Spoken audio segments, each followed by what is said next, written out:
I want to bring in now defense attorney Alan Dershowitz, the author of Electoral Dysfunction, a guide for unaroused voters, and senior political commentator Peter Beinart, a contributor to The Atlantic. Also with us, Dennis Prager, nationally syndicated talk show host. Thank you, gentlemen. Dennis, I'm going to start with you. You were surprised that Israel called on the Trump team to weigh in. No, I'm not surprised. I'm in neither direction. However, your correspondent beautifully stated it. The unprecedented nature of all of this is really the unprecedented nature of the Obama administration leaving with a final kick at Israel. One can only say that one wishes that the president had as loving a relationship to the democratically elected president or prime minister of Israel as he does as he did for the dictator of Cuba. So whether surprised or not, remember the final call was made by the president of Egypt.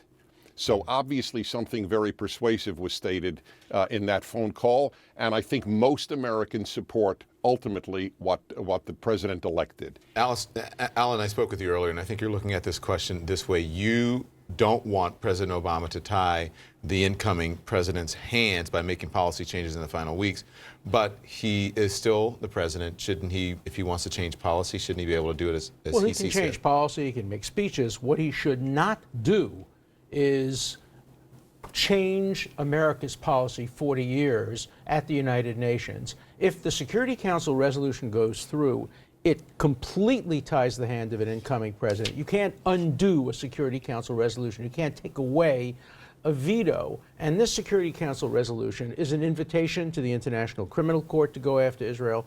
It's an invitation to the BDS movement to start sanctioning Israel. It's a very, very bad resolution. And there's a big difference between an outgoing president making a speech and changing the policy, which can then be changed by the incoming president, and doing something permanent and irrevocable. And that's why I think Donald Trump did exactly the right thing. He said to the president, you do what you want in the last days of your administration, but don't tie my hands. I actually wrote a piece about this before the election, urging the president not to tie who we then thought would be the new president, Hillary Clinton's hands. And I'm confident, by the way, if Hillary Clinton had been elected, she would have called the president and said, do not tie my hands. This president is acting undemocratically. 88 senators have opposed to this, the vast majority of Congress, the vast majority of the American people.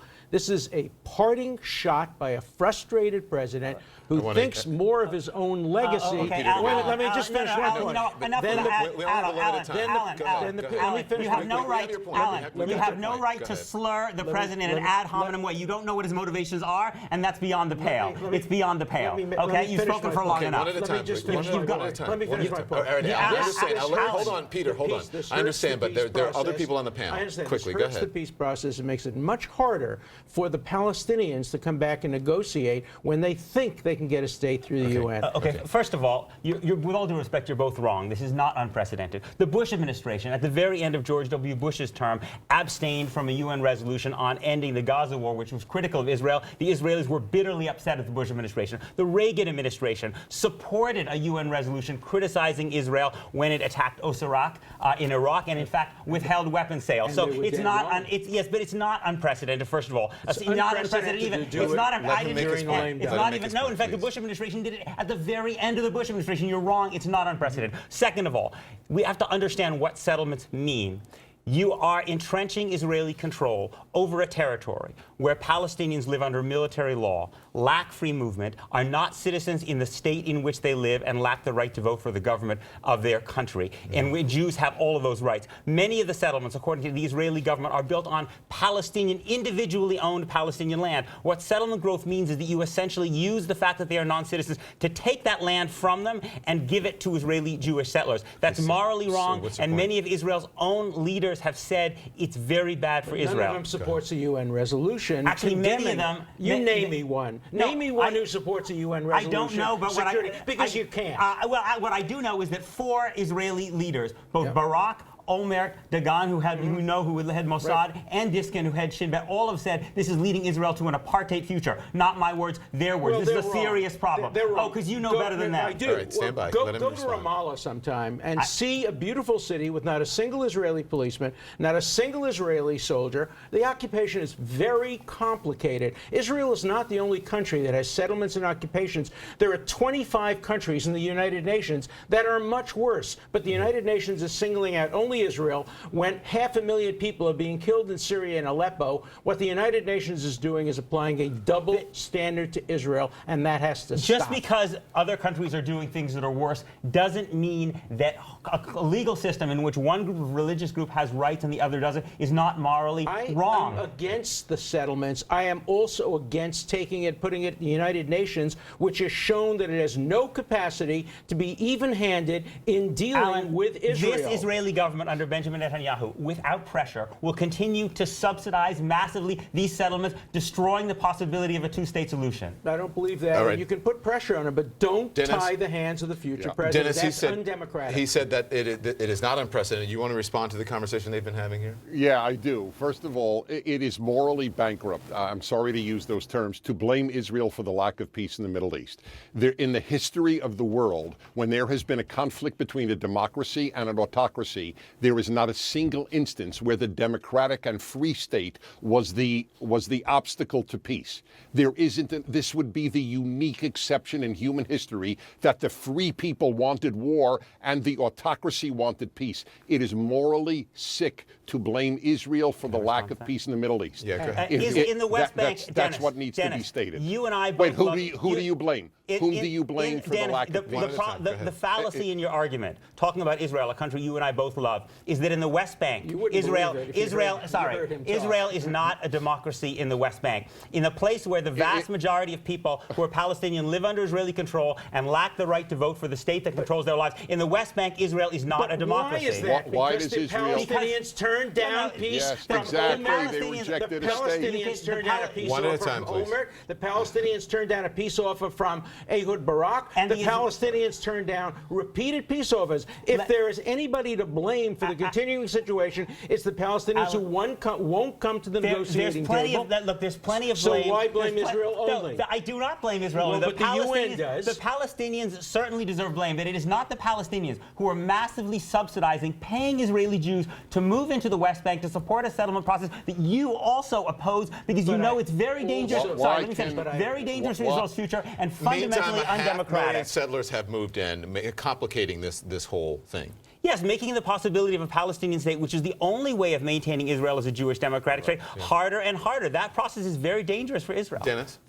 Why can 20% of Israel be constituted of Palestinian Arabs, but 0% of I never said that. Palestine can be Jewish? That is what you're saying. Jews can live in the West Bank, absolutely, but they have to live under the Yes. same law, not under a completely different legal system. You're missing the point. Answer Alan Dershowitz's challenge about offering the Palestinians a state, which they have rejected under three presidents. The Palestinians rejected the Israeli offer. The Israelis rejected the Palestinian offer. You're offering a very simplified version of what happened in the this negotiations. moral And if you look equivalence- at, sorry, let me finish. If you look at the Kerry negotiations, if you look at what the United States government itself said about the negotiations that Kerry said, the U.S. officials said that settlement building by Netanyahu was the single biggest reason that the negotiations failed in 2013, 2014 between Abbas and Netanyahu. You're missing the point. The point is not who's right and who's wrong. The point is whether or not the United Nations should be where this issue is resolved. The United Nations had 20 resolutions against Israel and 4 against all the rest of the world last year. Even Ban Ki-moon said the United Nations has been biased toward Israel. The issue that President-elect Trump stepped in on was not who's right and wrong, but whether the United Nations Security Council should tie the hands of an incoming president and make a peace process more difficult. Trump was right. Obama was wrong. There is no peace process. I wish there were a different way. I wish we had an Israeli leader who was willing to negotiate seriously. This Israeli leader, sorry, let me finish. This Israeli leader has not put a single plan on the table in terms of a map. We know he's not put a single map on the table. He has not negotiated seriously, according to American government officials. There is no other way. It is true The UN is disproportionately critical of Israel. It was also disproportionately critical of apartheid South Africa. It doesn't mean that what Israel's doing is not wrong. I've got to jump in here because Donald Trump You're picked. equating Israel to No, apartheid I'm not. South I'm saying Africa that you now. can be All right, disproportionate and something can still be wrong. I think this is important to discuss here because Donald Trump picked David Friedman as America's ambassador to Israel. Friedman supports Jewish settlement on the West Bank, opposes a two-state solution to the Israeli-Palestinian conflict, and accused Barack Obama of anti-Semitism. What does that tell us about where American policy is going under Donald Trump administration, Dennis? Well, it looks like that this administration understands the reality at present. At present, even liberals in Israel are aware of the fact that there is no Palestinian peace partner. Let me just make one assertion because I know the time is limited. If tomorrow Israel announced we are dropping all of our armaments, we are letting go of our army, no more armaments, they would be destroyed the next day. If the Palestinians said no more war, no more terror, no more armaments, there would be peace the next day. That is the ultimate reality. With all due respect, now let me respond to that. With all due respect, Dan, for years now, the Palestinian Authority has been doing good security cooperation with Israel. What have they gotten for it? The greatest settlement growth in Israel's history. They honor every terrorist. Quick response, every Alan. terrorist is given the name of a And Israel names, we can go through the same thing. Really out of time. Alan, go. Peters ad hominems against the Prime Quick. Minister of Israel, who has offered to have negotiations with no preconditions in Ramallah or in Jerusalem. Let the Palestinians And never come. put forward a plan of his own. You don't have a plan. You negotiate. That's what you do. Okay. Then the other side presents its plan. Israel Does presents its anyone plan. on this Let panel the have a Palestinians problem with? accept the Does offer anyone to negotiate. on this panel have a problem with moving the embassy to Jerusalem? I don't think moving the embassy to Jerusalem is that big a deal. The much bigger issue is that Netanyahu will not accept the 67 parameters which have defined every single negotiation. And I Alan think we disagrees should with move. that. We should move the United Nations to We've Saudi had Arabia. 7 years I now. gotta go. There's been no Thank you, negotiations. gentlemen.